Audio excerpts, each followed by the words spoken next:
Hello বন্ধুরা, আজকে আমরা ত্রিকোণমিতির 11 নম্বর অঙ্কটা করব। ঠিক আছে, তো চলো 11 নম্বর অঙ্কটা লেখেন স্যার আগে দিয়ে নিই। কিরে ভাই কালি হয়ে গেল।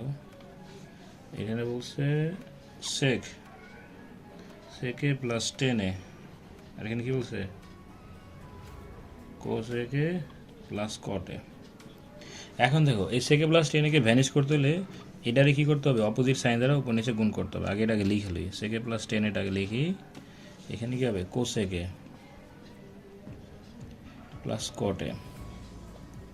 তাহলে সেকে প্লাস 10 এর অপোজিট কি, সেকে মাইনাস 10, সেকে মাইনাস 10, এটাও কি হবে সেকে মাইনাস 10।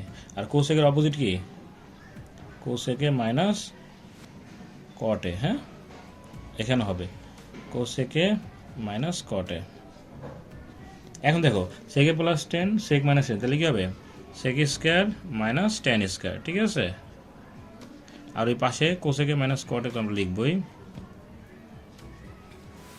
নিচেটা সেম কাহিনী, কোসেক স্কোয়ার এ মাইনাস কটে, আর এখানে কি হবে সেকে মাইনাস 10। ঠিক আছে, এখন এটা মানে হলো 1 কোনো দাম নাই, তাহলে কোসেকে লিখব মাইনাস কটে। নিচেটা 1 হবে, এটা কি হবে সেকে মাইনাস 10, এটাই রাইট হ্যান্ড সাইড। ঠিক আছে বন্ধুরা, এটাই আমরা রাইট হ্যান্ড সাইড লিখব।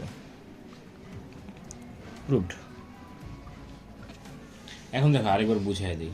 এই যে সেকে প্লাস 10 আছে, কোসেকে মাইনাস কটে আছে, অ্যান্ড সেকে প্লাস 10 এটাকে যদি আমাদের বাদ দিতে হয়, তাহলে এটার অপোজিট সাইন দ্বারা উপর নিচে গুণ করতে হবে। অপোজিট সাইন মানে কি, সেকে মাইনাস 10 উপর নিচে করতে হবে। ঠিক আছে, আবার এটার অপোজিট দ্বারা উপর নিচে করতে হবে।